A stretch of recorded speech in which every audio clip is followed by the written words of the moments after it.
हेमंत सोरेन को झारखंड के जो मुख्यमंत्री हैं, जब मैं उन्होंने एक पेन उठा के लाखों की तादाद में लोगों को आवास दिया, लाखों की तादाद में लोगों को रोजगार दिया। तो बेटियों की शादी को लेकर तो बिल्कुल जैसा कि आपको भी खबर होगी कि हम लोगों ने करीब 3 बच्चियों की शादी कराई थी उस समय में। एक सिक्के के दो पहलू होते हैं। आप एक थे, एक यहाँ के शाहरुख थे, जो आप लोग साथ में रहे। शाहरुख कहाँ है? क्या शाहरुख उसी तरीके से आपके साथ में है या आप दोनों जो है अलग हो गए? डुमरियागंज पहले तो जो है गंगी जमुनी तहजीब के नाम से जाना जाता था। यहाँ के लोग कमाली और जो है तौफीकी हुआ करते थे, लेकिन अब यहाँ हिंदू मुस्लिम की राजनीति चरम पे है। नेता है भाजपा के, जिनको ये लगता है, उनके जहन में एक इस तरीके का एक कीड़ा चलता है कि हिंदू मुस्लिम किया जाए। और डुमरियागंज हमेशा हिंदू मुस्लिम एक साथ चलने वालों में से है। गंगा जमुनी की तहजीब आज भी यहाँ पे देखी जाती है। हमारे लोगों की एक गंदी जो जहनीत देखी जा रही है, वो समाज को अलग करने का काम कर रही है। ठीक है, आप किसी को आतंकवादी कह देंगे तो आपके कहने से सारी चीज़ें थोड़ी हो जाएंगी। आज मैं लोकसभा डुमरियागंज में हूँ। हमारे साथ जो है यहाँ से AIM के जिलाध्यक्ष अजीमुशान फारूकी हैं। हम इनसे बात करते हैं। ये पहले तो एक समाज सेवी थे, लेकिन अब ये जिला अध्यक्ष बन गए। हम इनसे बात करते हैं कि इनके संघर्षों का क्या राज है, क्या वजह रही कि इनको AIM ने जो है जिला अध्यक्ष बनाया। पहले तो अजीम भाई मेरे साथ बातचीत में आपका बहुत बहुत स्वागत है। जी, बहुत शुक्रिया। आप चल कर आए हैं और आप ज़मीनी हकीकत क्या है उसको आप बताने का काम करेंगे। बहुत शुक्रिया। सबसे बड़ी चीज़ ये है, अब देखा जा रहा है पूरे प्रदेश में सबसे कम उम्र के जो है जिला अध्यक्ष हैं। पहले तो आप अपनी उम्र बताएंगे, उसके बाद क्या वजह रही कि जो है असदुद्दीन ओवैसी की इतनी बड़ी पार्टी आपको जो है यहाँ से जिला अध्यक्ष बनाई?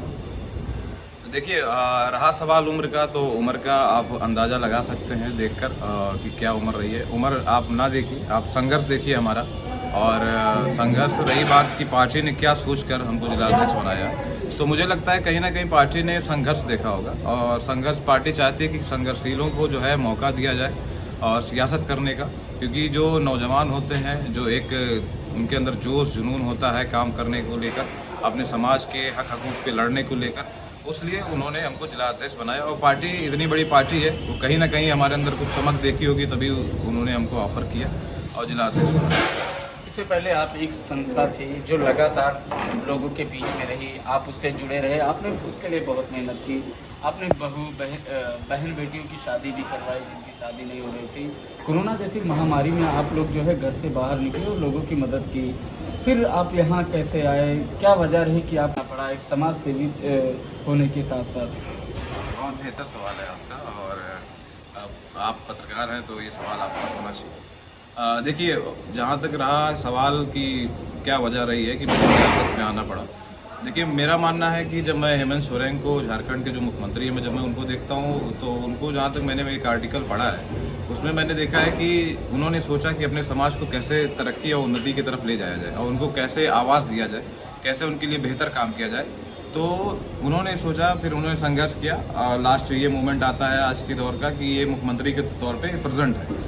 उन्होंने एक पेन उठा के लाखों की तादाद में लोगों को आवास दिया, लाखों की तादाद में लोगों को रोजगार दिया।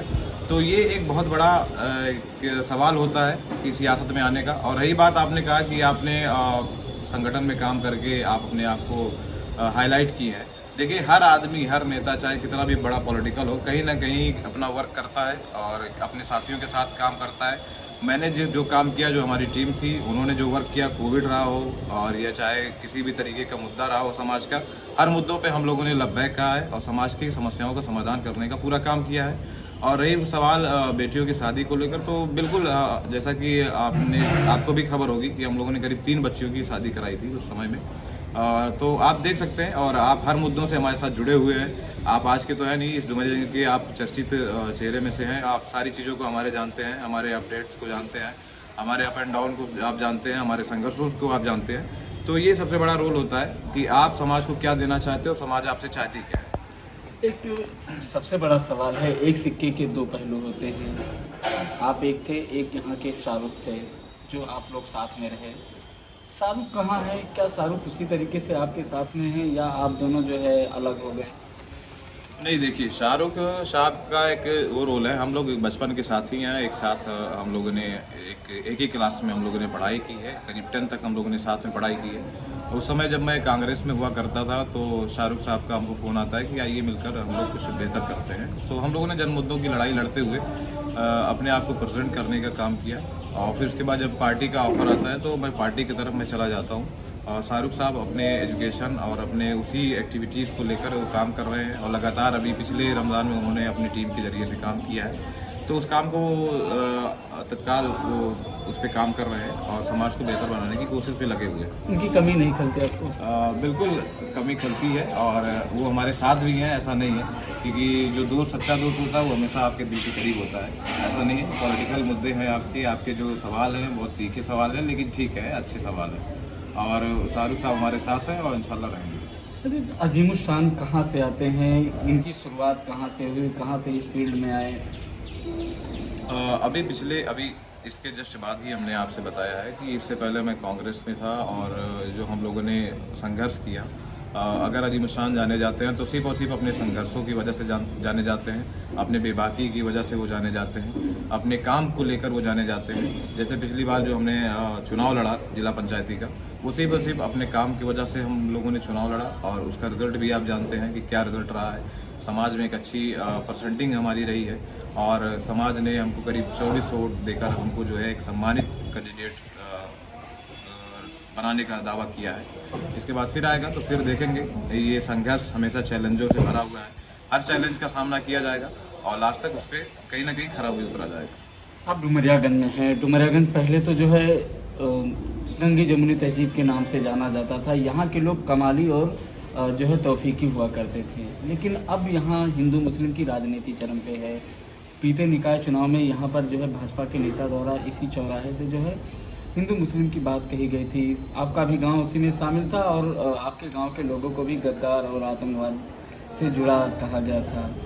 किस तरीके से देखते हैं, क्या डुमरियागंज की राजनीति इसी तरीके से रहेगी या आप आए हैं तो बदलाव करेंगे? देखिए, बिल्कुल बदलाव तो होना चाहिए और बदलाव होगा भी।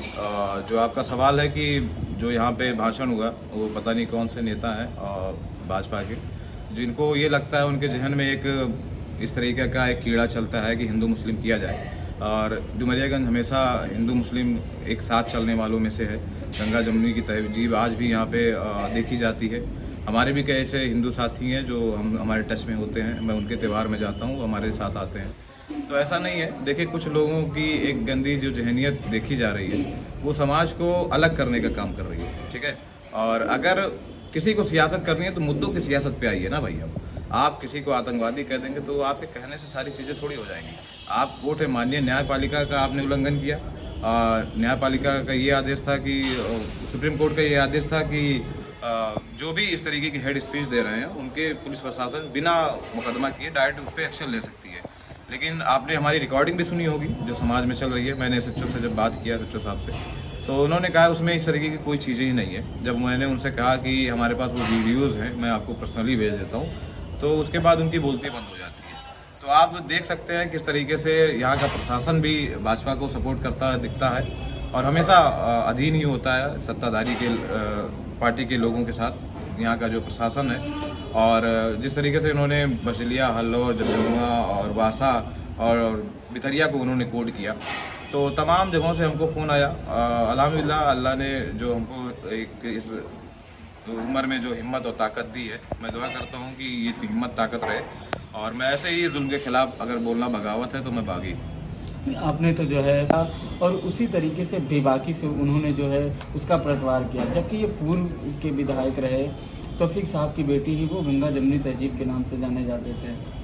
बिल्कुल, देखिए आपने कहा कि बहुत तंज कसा उन्होंने, बिल्कुल उनको लगता होगा कि उन्होंने तंज कसा, लेकिन जो हमारा नज़रिया है देखने का वो वहाँ तक मैं नहीं देख पा रहा हूँ कि वो किस तरीके से तंज कसी होंगी।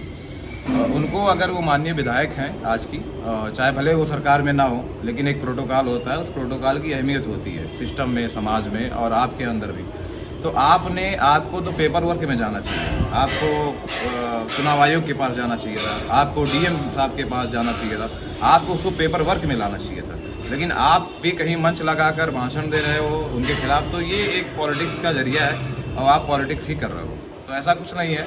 जहाँ तक मेरा नज़रिया है देखने का, तो सिर्फ और सिर्फ उन्होंने भी विवादित बयान दिया तो ये भी आके वहाँ पे उसका कटाक्ष किए, बस और कुछ है नहीं। उनको अगर करना था तो पेपर वर्क में जाती अपने आप को वो सरेंडर करती और वहाँ पे उनको कोड करना चाहिए कि ये समाज हमेशा हिंदू मुस्लिम के साथ रहने वाले लोगों में से है। इस समाज को इस नज़रिए से ना देखा जाए और मुसलमानों के साथ सौतेला व्यवहार नहीं होना चाहिए। तब मुझे लगता है कि हाँ ये कुछ कर रही है। उन्होंने तो जो है हिंदू मुस्लिम एकता की बात कही थी मन से। उन्होंने कहा कि ये मेरी मिट्टी है, मैं यहीं की बेटी हूँ। देखिए जितने भी लोग इस समाज में हैं, इस विधानसभा में हैं, सभी की ये मिट्टी है और सभी के लोग यहाँ के हैं। लेकिन अगर आदमी या जो यहाँ की हमारी जनता है अगर आपको नेता मानती है, नेता बनाती, विधायक बनाती है, तो आपका ये दायित्व होता है कि आप समाज के लिए क्या कर रहे हो। ये नहीं होता कि आप मंच लगाकर उसी के खिलाफ पलटवार करें। आपको पेपर वर्क में जाना चाहिए। आपने दूर दूर तक मुझे नहीं लगता है कि वो पेपर वर्क में गई है, तो वो बोलने से क्या मतलब है। आप भी अपना मंच लगाइए, वो अपना मंच लगा के बोल रहा है, तो कोई आप में और उसके फ़र्क क्या है। देखा जा रहा है अजीम भाई, डुमरियागंज में अभी नगर निकाय चुनाव हुआ, जितने प्रत्याशी रहे उन्होंने एक दूसरे के ऊपर तंज कसा। नगर पंचायत को नरक पंचायत भी कहा गया। बाढ़ की समस्या से बीते वर्ष जो है डुमरियागंज काफ़ी गुजरा है। इसको लेकर क्या कहेंगे? क्या ये केवल चुनावी मुद्दे रहेंगे लोगों के, या जीतने के बाद लोग काम करेंगे? आपका क्या नज़रिया है इसको लेकर?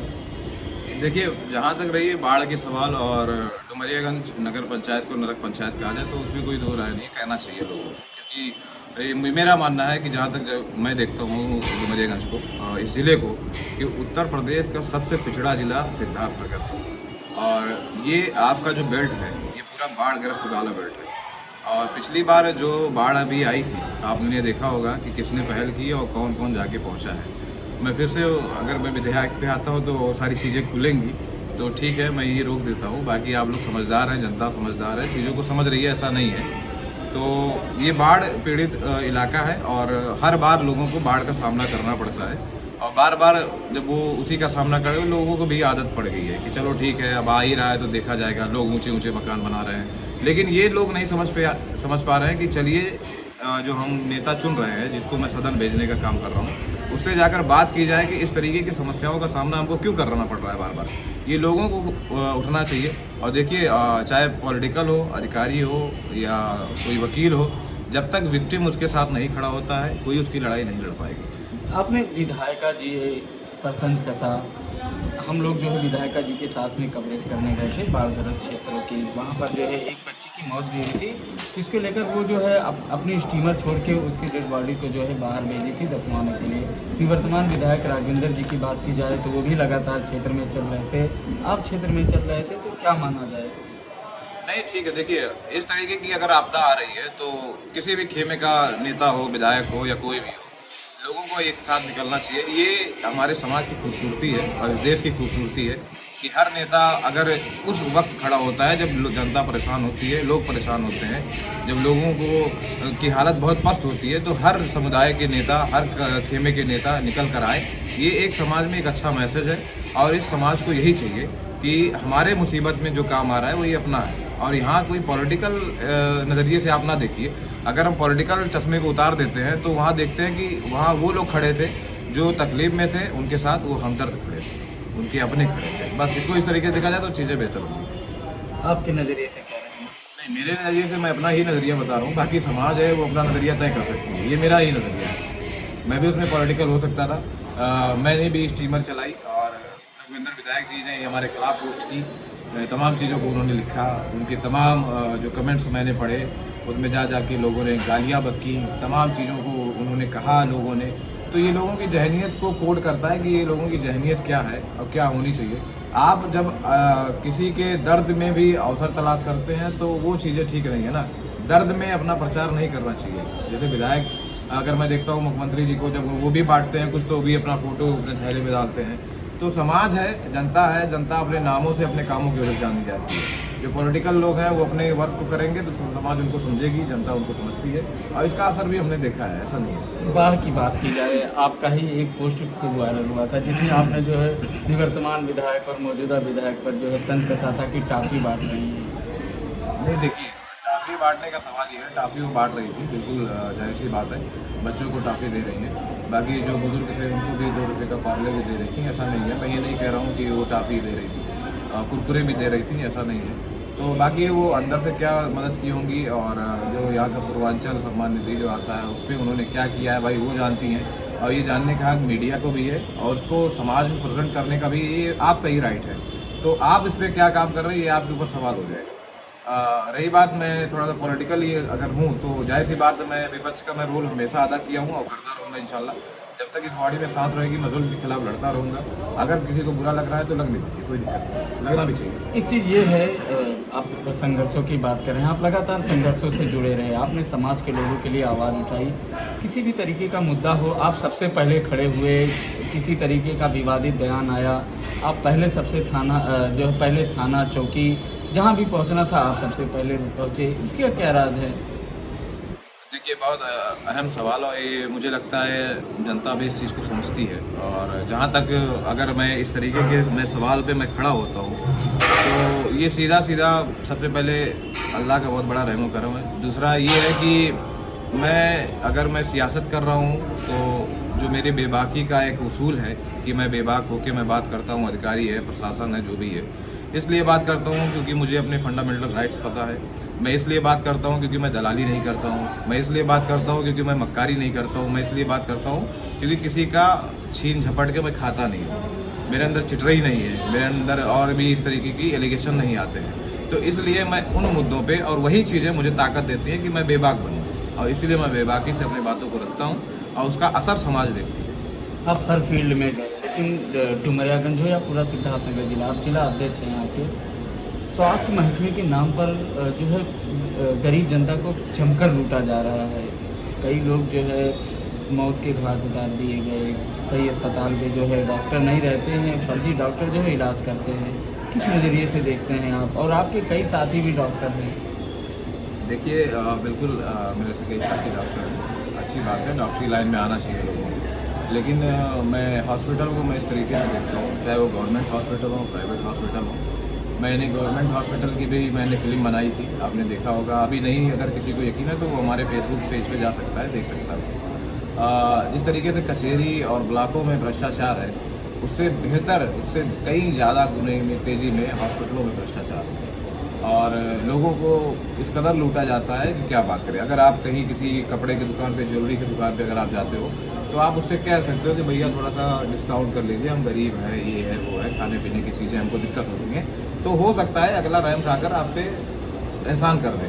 लेकिन वही बात अगर हॉस्पिटल की जाए तो वहाँ कोई सुनवाई नहीं है। ऐसा लगता है जो उनकी मुहर लगती है उसको आपको देना है, नहीं तो आपके खेत पे कब्जा कर लेंगे, आपके घर पे कब्जा कर लेंगे, या कुछ और भी हो सकता है आपके साथ। मैं अभी ये तो प्राइवेट की बात हो रही है। अगर मैं सरकारी पे मैं बात करता हूँ, आपकी ही बेवा CSC पे, तो वहाँ मैं देखता हूँ वहाँ की अभी मैं अभी जल्द ही गया था अपने सिस्टर को लेकर, तो वहाँ पे एक इंजेक्शन मुझे लगवाना था। जब वहाँ मैं गया तो पहले तो एक कमरा है, उस कमरे में हर तीसरा आदमी घुस रहा है। मैंने भी एंट्री की, मुझे लगा यही होगा।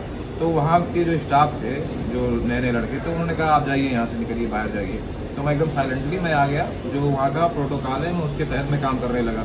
मैं विंडो पे गया, 1 रुपये की जो गवर्नमेंट की रसीद होती है, मैंने उसको पैसा दिया तो वो कह रहा 2 रुपये लगेंगे। तो आप ये अंदाज़ा लगा सकते हैं, जहाँ 1 रुपये की रसीद के लिए 2 रुपया देना पड़ता है, तो भ्रष्टाचार का आप अंदाज़ा लगा सकते हैं कि भ्रष्टाचार किस सीमा पे होगी और किस समय, किस चरम पे होगी, उसका आप अंदाज़ा लगा सकते हैं। जब मैं वहाँ पे गया, मैंने कहा ये क्यों ले रहे हो, मैंने विरोध किया उसका। वहाँ की जो आसपास की जनता खड़ी हुई थी उसने भी कहा कि हाँ भैया क्यों ले रहे हो। तो वो सवाल लोगों को देखना चाहिए। इस तरीके की भ्रष्टाचारी आपके गवर्नमेंट हॉस्पिटलों में है तो आप प्राइवेट का अंदाज़ा आप लगा सकते हो। मैं जब वहाँ पे बात किया तो वो सब भागने लगे। मैंने जब अपना परिचय दिया तो एकदम पूरा स्टाफ ही खाली हो गया। जो वहाँ का मेन करप्टेड आदमी था वो आया जल्दी, तो उसने कहा कि भाई क्या मामला है। हमने कहा ऐसी सी बात है। तो हमने कहा कि इंजेक्शन की आपके पास वो भी नहीं है जिससे इंजेक्शन लगाया जाता है। तो उन्होंने कहा भैया नहीं है यहाँ पे। तो ये बड़ा सवाल है कि सरकारी हॉस्पिटल है, गवर्नमेंट का हॉस्पिटल है, आज गवर्नमेंट, भाजपा गवर्नमेंट जो है शासन में है, सत्ता में है, तो हॉस्पिटल का ये हाल है।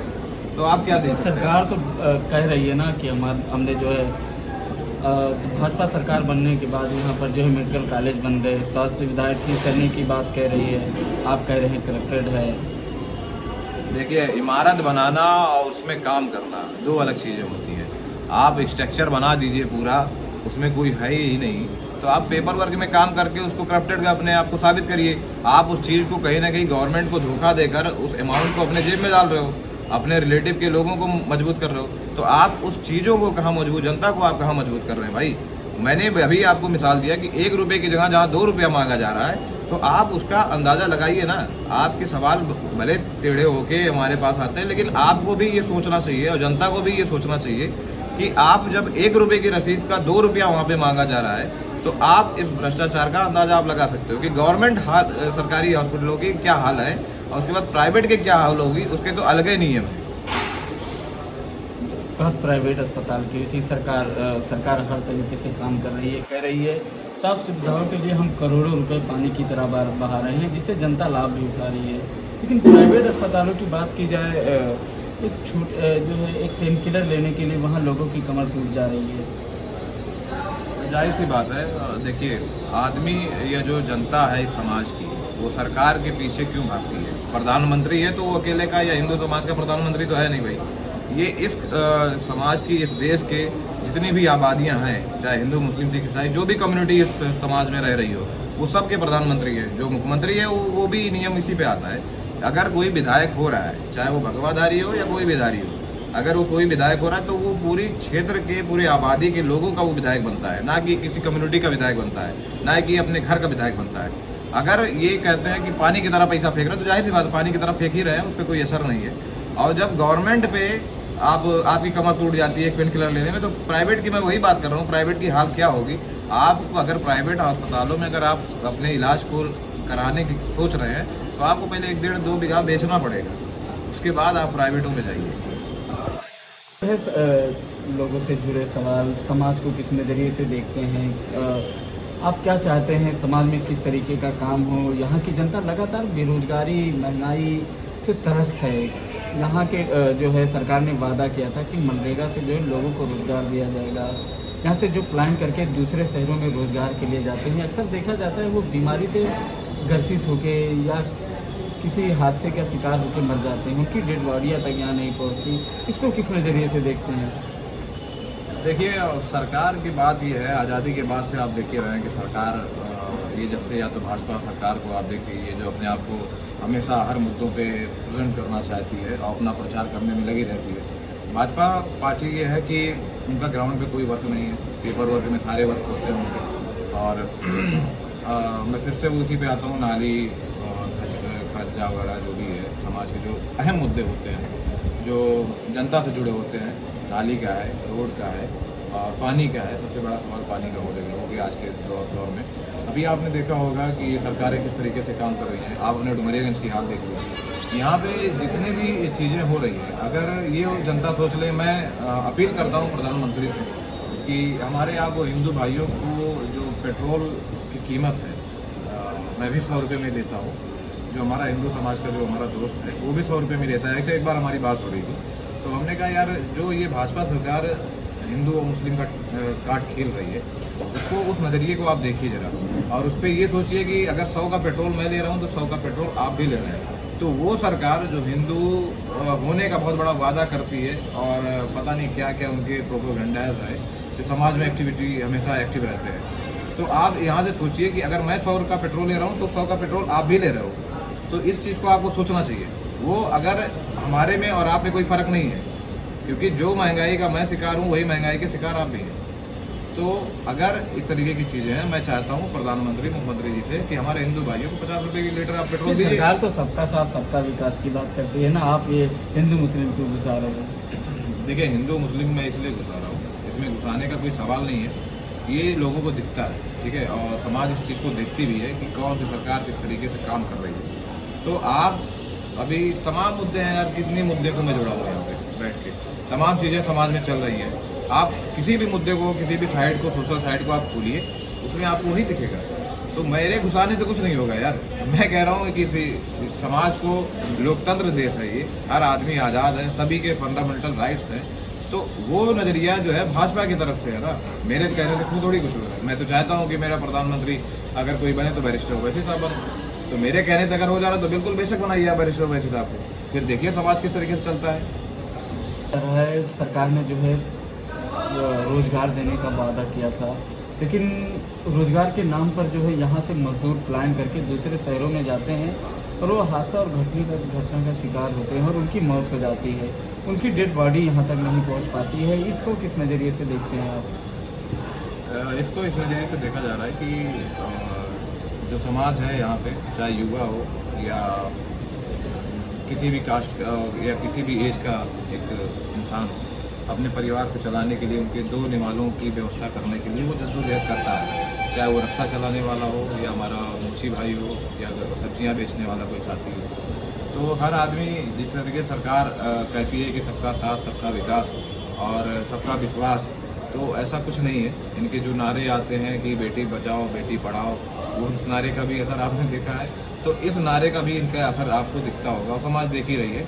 देख इसलिए रही है क्योंकि इस जो आपका सवाल है कि लोग पलायन करके मुंबई जाते हैं और बड़े बड़े महानगरों में जाते हैं, तो ये सबसे बड़ा वजह ये है, सबसे बड़ी रीज़न ये है कि यहाँ गवर्नमेंट नौकरियाँ देने में असमर्थ है। इनके पास कोई इस तरीके का सिस्टम ही नहीं है कि वो किसी को नौकरी दे पाए।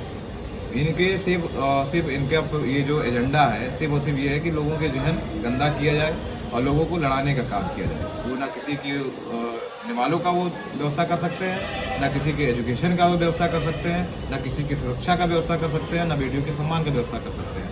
उन्हीं के पार्टी के लोगों की आप वीडियो लगातार ट्विटर, फेसबुक और तमाम सोशल साइटों पे आप देखते होंगे, उन्हीं के विधायक जो है बलात्कार करते हैं, शोषण करते हैं अपने पार्टी के लोगों का। तो आप वो चीज़ को देखिए कि क्या बेटी बचाओ, क्या बेटी पढ़ाओ, और क्या अपना विश्वास, सबका साथ सबका विश्वास और फलाना धमकाना जो भी है इनका, तो आप वो देख रहे हैं। जनता भी इस चीज़ को समझ रही है और जो पढ़ी लिखी समाज है वो इस चीज़ को नकार भी रही है। आप देखिएगा। आप अक्सर सुर्खियों में रहे हैं, अधिकारी हो या कर्मचारी, अक्सर आपके वीडियो और ऑडियो वायरल हुए, अब भी बाकी से उनसे बात करते नज़र आते हैं, इसकी क्या वजह है? अभी आपके तीसरे या चौथे सवाल में हमने इस चीज़ को खोल दिया था कि जिस तरीके से, देखिए मेरा मानना ये है कि अगर आप किसी काम को कर रहे हो तो बहुत ही ईमानदारी से उस काम को करिए। अगर आप उस काम में बिजनेस ढूंढोगे, अगर आप उस काम में पैसा ढूंढोगे, जैसे अक्सर जो है मीडिया साथी करते हैं ये लोग, तो उस चीज़ को लोगों को समझना चाहिए कि आपके लिए कौन बोल रहा है, कौन लड़ रहा है और कौन लड़ना चाह रहा है। तो समाज को भी चाहिए कि ऐसे लोगों का साथ दे। तो मैं बेबाकी से बोलता हूँ। इसके पीछे एक बहुत बड़ा रीज़न है।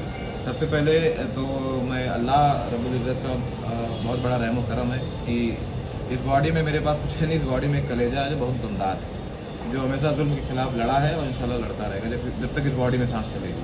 और अगर बगावत करना गलत है तो मैं हमेशा बगावत करने के लिए मैं तैयार हूँ और मैं उस गलती को भी मैं करने के लिए तैयार हूँ। अगर जुल्म के खिलाफ बोलना गलत है तो मैं वो गलती मैं बार बार करूँगा। सबसे बड़ा सवाल ये है कि मैं बेबाकी से मैं इसलिए बोलता हूँ क्योंकि मेरे अंदर चिटरई नहीं है। मेरे अंदर किसी का मैं 50,000 नहीं लिया हूँ, किसी का मैं 20,000 नहीं लिया हूँ, किसी को मैं नौकरियों का झांसा नहीं दिया हूँ कभी तक कि मैं अभी आपका ये करवा दूंगा, आपको फलां जगह भी लगवा दूंगा, ये करवा दूंगा। उससे मैंने करप्टेड टाइप का अपने आप को नहीं बनाया है। मेरी जो इमेज है, आप समाज के तीसरे व्यक्ति को पकड़ लीजिए, किसी भी पार्टी के लोगों को पकड़ लीजिए, पूछिए कि हमारी जो इमेज है समाज में लेने देने वाली वो किस तरीके की है। ठीक है, कोई एक व्यक्ति नहीं है जो हमारे ऊपर एलिगेशन लगा सकता है कि मैं किसी का 10 रुपया खाया। ये ऑन रिकॉर्ड मैं आपके माध्यम से, आपके न्यूज़ के माध्यम से मैं समाज को ये बताना चाहता हूँ कि एक खिलाफ बंदा अगर हमारे खिलाफ आप खड़ा कर दीजिए, जिसका मैं 10 रुपया खाया हूँ या 10 रुपये की उसकी चाय पिया हूँ, मैं सियासत को अभी मैं छोड़ दूँगा। इससे बड़ी चैलेंजिंग मेरे लिए कुछ नहीं है, क्योंकि जो भी समाज के पार्टी के जो भी लोग काम करते हैं वो अपने काम को एक बिजनेस के उस पर कन्वर्ट कर लेते हैं। ठीक है, तो मैं बेबाक इसीलिए हूँ क्योंकि मैं न थाने की दलाली करता हूँ, न मैं कचहरियों की दलाली करता हूँ, न मैं हॉस्पिटलों की दलाली करता हूँ। मैं कहीं इस तरीके से, मेरा कोई करप्टेड एरिया नहीं है। मैं बेबाकी से इसलिए बोलता हूँ क्योंकि मुझे जो हमारे साथ चल रही जनता है वो मेरे साथ रहती है और मेरे ईमानदारी को समझती है, मेरे जज्बात को समझती है, मेरे दमदारी को समझती है। उसी वजह से मैं बेबाकी से मैं बोलता हूँ और इस चीज़ को जनता भी जानती है कि मेरे जो रिकॉर्डिंग्स वायरल होते हैं जो हमारी टीम करती है और जो मेरे लोग मेरे साथ काम करते हैं, उनको भी यकीन है कि मैं किसी अच्छे लोगों के साथ मैं जुड़कर मैं अपने समाज को बेहतर दिशा देना है। आपको डर नहीं लगता बुलडोजर आपके घर ना पहुँच जाए? देखिए, बुलडोज़र जहाँ तक रही बात, मेरा मानना है कि बुलडोज़र से लोगों को नहरें साफ़ करनी चाहिए और जब ये सरकार किसी का आवास नहीं बनवाने के काबिल है तो किसी के घर पे बुलडोज़र चलाने का उसका कोई अधिकार नहीं। अगर देखिए, आपके बुलडोज़र से ये देश नहीं चलेगा, ये देश संविधान से चलेगा। आप अपने बुलडोजर का डर किसी को दिखा नहीं सकते।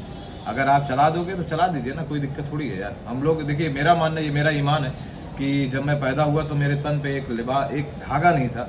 अल्हम्दुलिल्लाह अगर मेरे तन पे ये लिबास है और ये कपड़े हैं तो मैं उस परवरदिगार का मैं बहुत शुक्र अदा करता हूँ कि इस समाज में मुझे अल्लाह ने नंगा पैदा किया और आज मैं पहना हूँ। तो कोई वो बहुत बड़ा रहमो करम है ऊपर वाले का।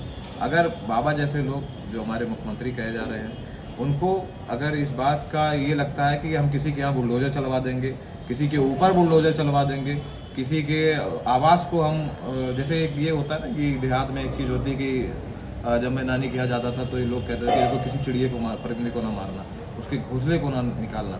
तो ये हमारा जो तहजीब तरीका जो हमने बचपन से सीखा है और जो हम लोग सीखते हैं, तो उस तहजीब और तरीके को हम लोग अमल में लाते हैं। और जो भाजपा सरकार, जो गवर्नमेंट है, वो बुलडोजर की बात करती है। हम संविधान की बात करेंगे, आप बुलडोजर की बात करिए। आप नफरत की बात करोगे, हम मोहब्बत की बात करेंगे। आप हमको सीने पे गोली मारोगे, हम आपको सीने से लगाएंगे। तो यहाँ नफरत के जवाब हम मोहब्बत से देने के लिए मुझे आता है। थे हमारे साथ अजीमुस्सान फारूकी जी, इनका कहना है भारतीय जनता पार्टी बुलडोजर की बात करती है और हम संविधान की बात करते हैं। फारूकी अमीन, सिद्धार्थनगर।